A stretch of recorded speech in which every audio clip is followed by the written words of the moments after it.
Eddie Murphy proved just how racist Hollywood still was even in 1992. And despite this movie being a cultural staple, it still doesn't get the recognition it deserves. Boomerang came out in 1992. It was a romantic comedy directed by Reginald Hudlin, and it featured one of the best lineup of black actors and comedians from the early 90s. It starred Eddie Murphy, Robin Givens, Halle Berry, Martin Lawrence, David Allen Greer, and even featured Tisha Campbell, Grace Jones, a young Chris Rock, and the OG Eartha Kitt. With a lineup like that, there's no way this movie wasn't a massive success, right?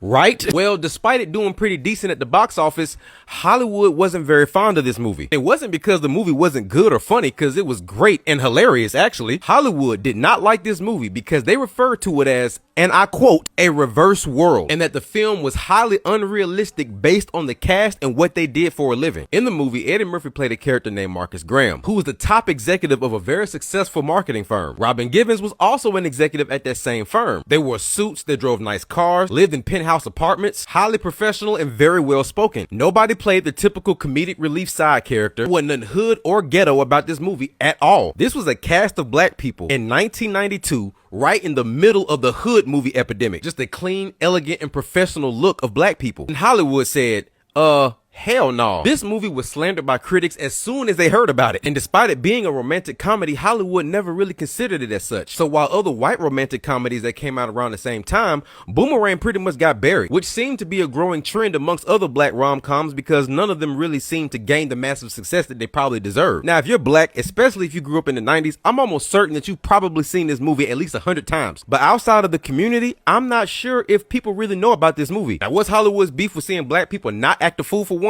I ain't 100% sure, but that's the exact reason why to them, Boomerang will never be classified as what it truly is, which is one of the greatest rom-coms of all time.